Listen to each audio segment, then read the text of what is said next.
We are less than 2 days away from the Super Bowl, and if you're already planning on coming down with the Super Bowl blues on Monday, don't worry, you're not alone. Monday after the Super Bowl, one of the biggest sick days of the year. Tracking mostly rain now across the inland Northwest, but it will change over to snow this weekend. I'll tell you when and where it will fall. And when you use store apps like, say, Target, you expect to get the best deal. But what if the opposite was happening? And at home, in the car, in the parking lot, Yep. It gives you a sale price. And as soon as you walk through that door, the sale goes away. Yep. Good evening and thank you for joining us. I'm Mark Hanrahan. Hi, everyone. I'm Jane McCarthy. In less than 2 weeks, Spokane voters will decide if taxes will be raised in support of city, fire, and police departments. The City Council passed the Proposition 1 property tax levy this past December, so now it heads to voters. KREM 2's Alexa Block explains what's in the proposal. It's supposed to help police fight crime and firefighters respond to emergencies. The City of Spokane's Proposition 1 is asking voters for about $5.8 million to do so. If passed, it would add a 30-cent tax per $1,000 of assessed property value starting in 2020. For example, it would be about $60 for a $200,000 house. This proposal is supposed to fill in the gaps where other federal grants leave off. Part of the funding would go towards keeping the Alternative Response Unit alive. The ARU program allows for small vehicles to respond to less severe emergencies to free up the big trucks. The ARU program was originally funded by a FEMA grant called SAFER. It's scheduled to end this year. The loss of the grant could mean losing up to 48 firefighters and cutting back on programs, according to the proposition. When it comes to law enforcement, money generated by the levy would go to areas like the Behavioral Health Unit and Property Crime Prevention. It would also increase neighborhood resource officers, which help with community policing. Prop 1 has gotten some criticism. Opponents say there may be a way to continue to fund these areas of the fire and police departments without raising taxes. Alexa Block, KREM 2 News. And there are a number of other measures on the ballot. On KREM.com, we have a breakdown of each measure in our February Voters Guide. You can find that on our homepage. Spokane's West Plains area is growing. The Amazon Fulfillment Center is expected to bring more than 1,500 jobs to Spokane County later this year. In preparation for that opening and more businesses coming to the area, the county is starting on $55 million worth of construction projects this spring. The entire area is really growing for us. So what we're doing is getting that area of the county shovel ready for the new stuff that's coming in. So the two major projects you'll see this summer are on Bigelow Gulch Road and Geiger Boulevard. During the 6 months of construction, there will be periodically road closures and detours in those areas. In Moscow, leaders at the University of Idaho are asking departments to cut their budgets and tighten their belts. The university is looking to adjust its budget by $5 million, which they say is a relatively small amount. As KREM 2's Taylor Bido explains, the budget is impacted by fewer out-of-state students attending U of I. Taylor? Guys, that's right. U of I says these adjustments represent just 3% of their budget, so it's not the end of the world, but it's still not ideal. And leaders say changes to a program related to out-of-state students is playing a role. Entirely related to enrollment reductions. There's a good chance that more and more of these students you see on campus in Moscow are from Idaho. That's to be expected at a state school, but some could be from out of state, just not as many as there used to be. And that's a big deal because those kids pay more in tuition. One non-resident student is worth, and by worth I mean only financially, is worth 3 resident students. A very rough and a general description could be this. In-state students pay around $7 grand a year. Out-of-state students pay around $25 grand.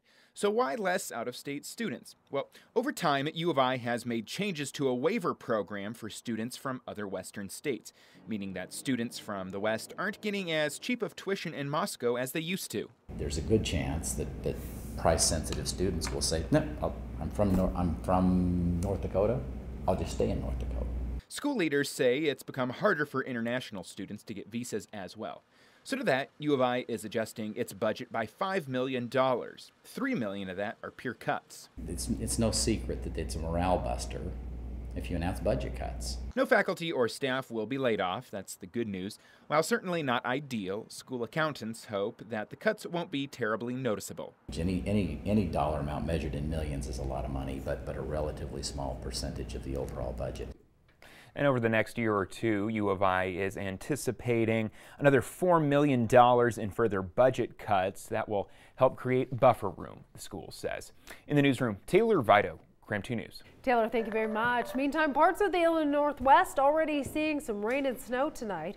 If you aren't seeing wet weather yet, you likely will soon. Kind of a gloomy shot we just saw over Lake Coeur d'Alene right there. Tom in the Weather Center with details now. Tom? Yeah, we are actually tracking rain at the beginning. We'll get rain today, possibly a little bit tomorrow, and then it's going to be a snow event, it looks like, as we get more into Sunday and Monday. So right now we have a winter storm watch in effect for much of northern Idaho. It does not include Coeur d'Alene, though, but much of northern Idaho, that area is shaded in yellow, could see 4 to 6 inches of snow in the valleys. And this is for Saturday night through Monday, and up in the mountains, including the passes, 4th of July Pass and Lookout Pass, 8 to 12 inches of snow possible. Again, this is Saturday night through Monday. It will start out as rain tonight and a little bit into Saturday, and then it will be a snow event Saturday night into Monday. So here are some of the expected snowfall amounts Sunday through Monday. We could get a couple of inches of snow here in the Spokane area. Same in Coeur d'Alene, but as you head into the mountains of Shoshone County, Wallace and Mullen could see 6 to 8 inches of snow. The higher elevations could get up to 12 inches of snow. It will not be a major snow event down in the upper Columbia Basin. 0 to 1 expected out towards Moses Lake. Colville, 2 to 3 inches of snow. But again, any snow that falls Sunday night into Monday, it's going to stay, because all of next week looks like it's going to remain below freezing. Here's a current look at the Doppler radar. We've got rain or a little bit of a rain-snow mix across the area. Temperatures are above freezing. We were at 33 just about an hour ago. Now we're up to 34 degrees. Wind out of the southeast at 3 miles an hour. Day planner forecast calling for that 34 to be the low. That's why this is a rain event for us.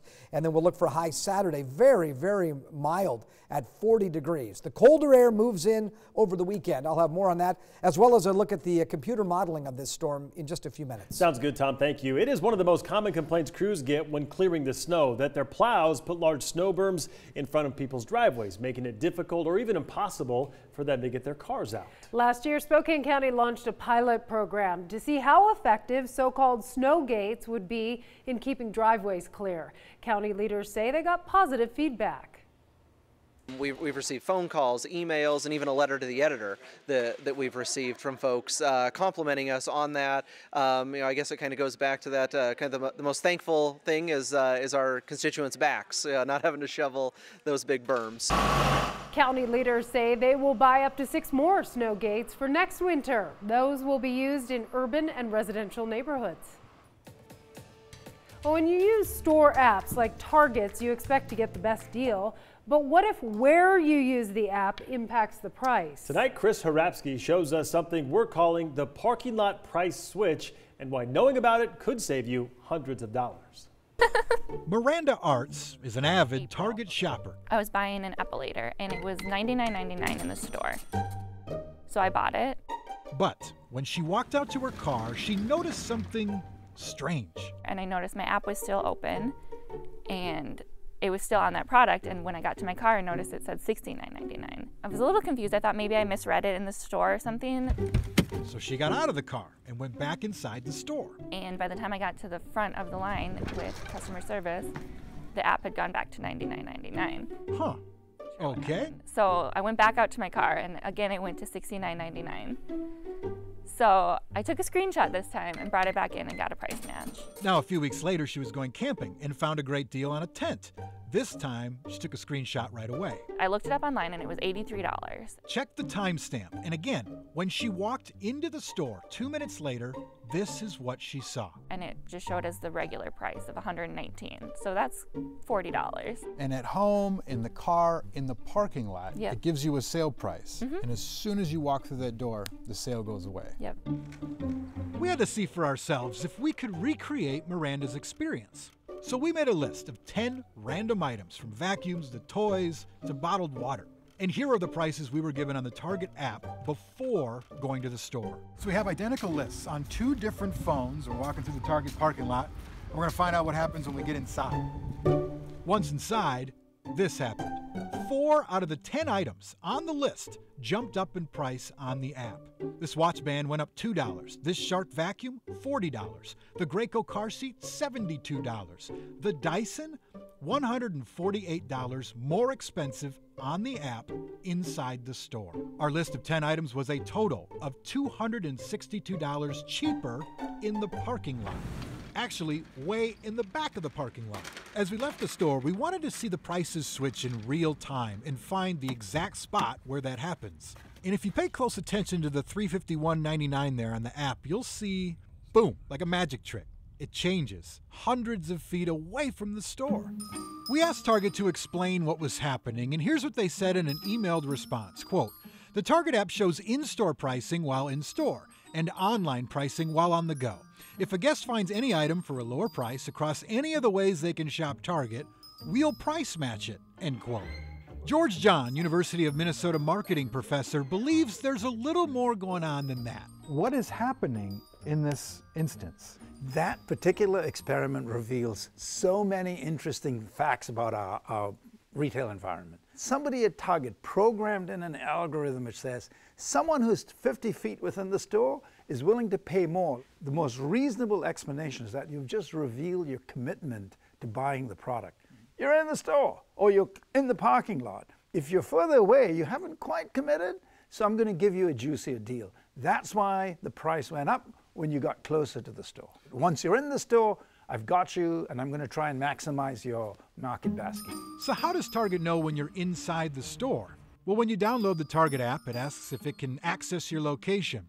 This allows you to see stores near you, and when you're inside a store, it'll show you where to go for specific items and deals. Once inside, one might understand that prices differ from in-store to online. But in this case, for example, the Dyson, when you scan the product in-store, thinking the app will show you the best deal, the app says there are no deals. What the app does not tell you is by simply switching over to Target.com, you could save $150. But even when you try that, you have to be mindful. Let me explain. Let's say you want to buy this phone case right here. In store, it's listed for $19.99, but I want to check online to see if it's cheaper. So I Googled it. And in fact, on Target.com, it's $14.99. But when I click on that product, my phone automatically kicks me over to the app where it shows me the in-store price, $5 more. You should meet the expectations of the customer. If the customer believes that they're getting an in-store price, say it's the in-store price. Their expectation is that, hey, I've given you all my credit card information and all the information about my prior purchases to become a registered member on the app. What are you doing for me? Lower prices. That just got lost in the shuffle there. Does it change your opinion about Target at all? I mean, I still really like Target, so I'm always gonna like Target. Interesting. Yeah, I mean, if it was a small change, maybe not such a big deal, but $150 difference for that vacuum? A lot of money. My so goodness. at least you can pick up things at Target. So, right, you just order it online and pick it up. It's I guess. ready to go. Check and double check, right? Yeah, really. It will make me be more mindful For of sure. the price before I go in. Good information. Well, it is officially